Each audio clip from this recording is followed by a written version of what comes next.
Je vais vous parler d'un réacteur qui s'appelle ITER. En ce moment, au Parlement européen, il y a un rapport sur ce réacteur ITER et notamment on doit discuter de son budget pour 2021-2027.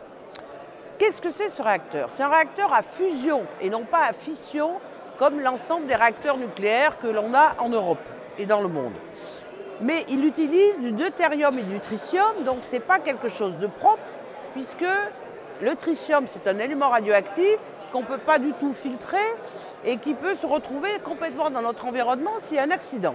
En plus, il peut produire ce qu'on appelle des métaux et des produits d'activation, donc des déchets radioactifs. Mais le problème surtout, c'est qu'on nous dit ITER va résoudre le réchauffement climatique. Or, le rapport du GIEC, vous savez, ces experts sur l'évolution du climat, disent qu'il faut qu'en 2050, il y ait la neutralité carbone, c'est-à-dire qu'il n'y ait pas plus d'émissions que ce que ça peut absorber. Neutralité. Or, le réacteur qui va suivre ITER, puisque c'est expérimental, c'est pour fabriquer un plasma, pour produire de l'électricité en fonction d'ITER, eh bien ça sera opérationnel qu'après 2050. Donc vous voyez qu'on est en train de mettre des milliards dans un réacteur qui, lorsqu'il sera, en espérant, au point, eh bien on aura un dérèglement climatique énorme. Donc ce n'est pas la solution. Et quand on voit l'argent qu'il faut mettre, vous voyez au début on nous disait ITER, ça va coûter autour de 6 milliards d'euros. À l'heure actuelle, on est en 2018, on est à plus de 19 milliards d'euros. Et les Américains, le département américain de l'énergie dit au moins 65 milliards d'euros. Donc on est en train de mettre énormément d'argent à quelque chose qui ne répond pas à la demande.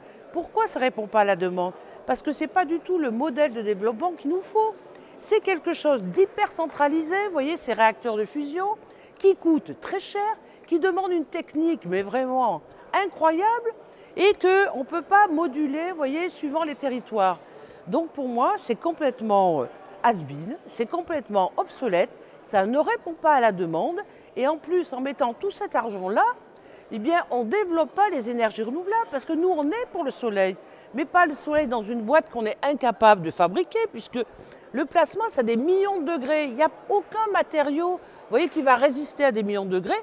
Nous, on est pour utiliser le soleil, mais grâce au vent, grâce au photovoltaïque ou grâce à d'autres types d'énergie, mais renouvelables.